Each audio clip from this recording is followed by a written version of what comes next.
여러분, 안녕하세요. 오늘 다룰 심층 해설 정말 흥미롭고 어쩌면 약간은 도발적일 수도 있는 주제입니다. 바로 대한민국 군대가 앞으로 나아가야 할 아주 거시적이고 철학적인 패러다임의 전환에 대한 내용인데요. 오늘 살펴볼 원자료는 단순히 국방정책을 이렇게 바꾸자 수준이 아닙니다.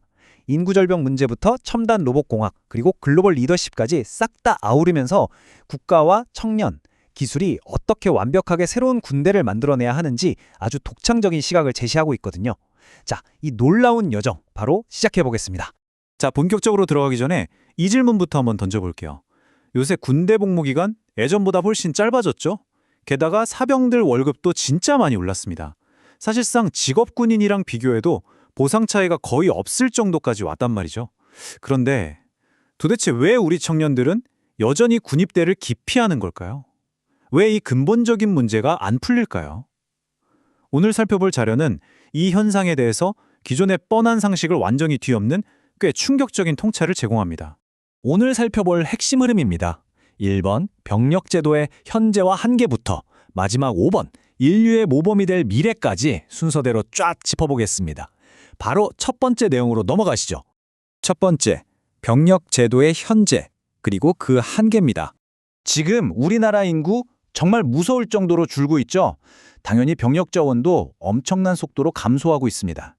정부도 가만히 있는 건 아니에요. 사병들 급여를 대폭 인상하고 심지어 청년들이 복무 유형을 직접 고를 수 있게 하는 선택적 모병제 카드까지 만지작거리고 있잖아요. 그런데 원자료의 화자는 이렇게 지적합니다. 이런 제도적, 금전적인 당근을 아무리 줘봤자 기피 현상은 계속된다는 겁니다. 왜냐고요? 정부가 문제에 겁만 핥고 있을 뿐 청년들이 진심으로 군대에 가기 싫어하는 그 철학적인 뿌리를 완전히 놓치고 있기 때문이라는 거죠. 그렇다면 그 철학적 뿌리가 뭘까요?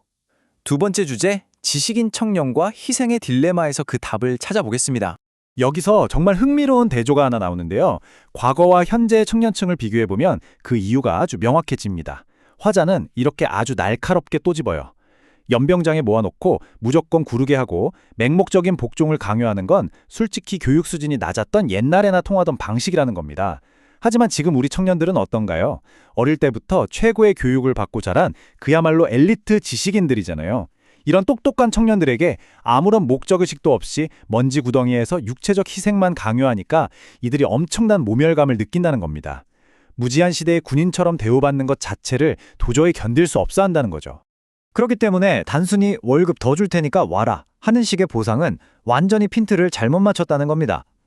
오히려 원자료에서는 이렇게 돈으로 청년들을 유혹하려는 시도가 청년들을 돈에만 집착하는 속된 말로 졸보, 즉 소인배로 전락시킨다고 아주 강도 높게 비판하고 있어요. 현대의 지식인 청년들에게 육체적 희생은 돈 몇 푼 쥐어준다고 감수할 수 있는 게 아닙니다. 이들이 진짜로 원하는 건 내 아까운 1, 2년의 청춘을 바쳤을 때 얻을 수 있는 분명한 목적, 그리고 내가 성장할 수 있는 여지라는 거예요. 성장이 없는 곳에 지식인은 머물지 않는다. 정말 뼈 때리는 분석이죠? 그럼 여기서 의문이 생깁니다. 몸 쓰는 걸 거부하는 청년들 대신 그럼 도대체 누가 나라를 지키냐는 거죠. 그래서 등장하는 게 바로 세 번째 주제입니다. 무인 로봇과 첨단 국방이죠. 자, 이 흐름을 한번 보세요. 원자료는 전쟁의 방식이 기술적으로 이렇게 진화할 수밖에 없다고 단언합니다. 1단계, 인간 보병이 산악을 기어오르며 직접 피 흘리던 시대를 지나서 2단계인 지금은 어때요? 안전한 후방에서 버튼이나 조이스틱으로 원격 시뮬레이션 방어 시스템을 돌리잖아요. 그리고 궁극적으로 다가올 3단계는 전투 현장의 끔찍한 위험을 100% 흡수하는 자율형 무인 로봇의 시대입니다. 젊은이들을 사지로 몰아넣을 필요 자체가 사라지는 첨단 국방의 시대가 오고 있다는 뜻입니다. 원자료에서 묘사하는 이 미래의 장면이 정말 생생하고 압도적입니다. 이제 전방에서 총알을 맞는 건 우리의 귀한 청년들이 아니라는 거예요. 총탄을 맞아도 끄떡없고 산속에서 돌부리에 채어 굴러떨어져도 툭툭 털고 스스로 벌떡 일어나는 무인 로봇들이 그 자리를 채웁니다. 국가 안보를 이유로 인간의 뼈와 살을 갈아 넣었던 그 비극적인 시대가 영원히 끝난다는 엄청난 선언인 셈이죠. 자, 여기서 정말 핵심적인 질문이 하나 튀어나옵니다. 아니, 로봇이 다 싸우고 기계가 철책을 지킨다면 우리 청년들이 가는 군대라는 곳은 도대체 뭘 하는 공간이 되어야 할까요? 그 답이 바로 네 번째 주제입니다. 인성교육의 장으로의 전환. 이게 오늘 해설의 하이라이트입니다. 앞선 질문에 대해 화자는 이렇게 답합니다. 군대의 본질적인 역할이 물리적인 훈련소에서 벗어나 완전히 차원이 다른 엘리트 교육기관으로 재정이 되어야 한다고요. 화자는 이걸 인성교육이라고 부르는데요. 여기서 말하는 인성교육을 뻔한 도덕 수업 정도로 생각하시면 안 됩니다. 전국 각지에서 모인 청년들이 부대 끼며 생활하면서 자신도 몰랐던 찌든 때나 나쁜 버릇들을 싹 다 고치고 진짜 협동의 뭔지 배우고 결과적으로 우리 사회를 이끌어갈 성숙한 리더로 거듭나는 아주 강도 높고 집중적인 성장 과정을 의미하거든요. 그러니까 쉽게 말해서 군대는 시간 아까워하면서 억지로 버티는 곳이 아니라 입대 전과 후가 완전히 다른 성숙한 어른을 찍어내는 최고급 엘리트 성장 기관이 되어야 한다는 겁니다. 심지어 화자는 남성들뿐만 아니라 여성들도 이 새로운 형태의 군대에 참여해서 사회적으로 존경받는 완벽한 리더로 거듭날 수 있어야 한다고 강력하게 주장해요. 이런 철학이 뒷받침된다면 어떨까요? 군복무는 피하고 싶은 재앙이 아니라 누구나 내 성장을 위해 기꺼이 투자하고 싶은 황금 같은 인생의 한 챕터로 바뀌게 되는 겁니다. 자, 이제 시야를 전 세계로 확 넓혀보겠습니다. 5번째, 인류의 모범이 될 미래입니다. 이 자료가 제시하는 가장 웅장한 비전이 여기서 나오는데요. 화자는 지금 한반도에서 벌어지는 남북한의 긴장 상태나 징병제 때문에 사회가 겪고 있는 이런 답답한 문제들을 아주 거대한 천지공사의 일부로 해석합니다.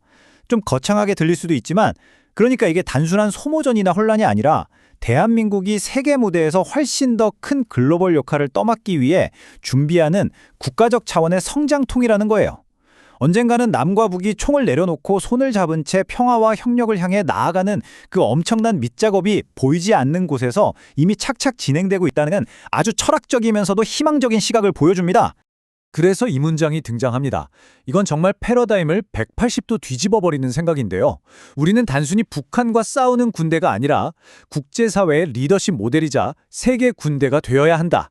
대한민국 군대가 이제 좁은 휴전선만 바라보는 국지적 방어군에 머물면 안 된다는 거죠.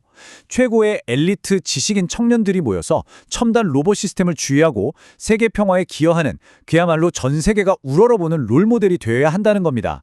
바로 이런 거대한 목적의식이 주어질 때 비로소 우리 똑똑한 청년들의 가슴이 다시 뛰기 시작할 거라는 얘기죠. 자, 오늘 참 많은 이야기를 나눴습니다. 인구가 줄고 군대는 가기 싫어하는 현실에서 출발해서 지식인 청년들의 진짜 속마음을 들여다보고 무인 로봇이라는 첨단 기술을 거쳐 결국 군대를 세계 최고의 리더십 스쿨로 만들자는 이 놀라운 생각의 흐름. 여러분은 어떻게 들으셨나요? 지능형 로봇이 육체적인 위험을 다 막아주고 역사상 가장 똑똑한 청년들이 넘쳐나는 바로 지금 이 시대. 과연 국가를 위해 헌신한다는 건 어떤 모습이어야 할까요? 그리고 그 진정한 목적은 대체 무엇이어야 할까요? 오늘 살펴본 이 흥미진진한 관점이 여러분의 머릿속에 신선한 자극자가 되었길 바랍니다.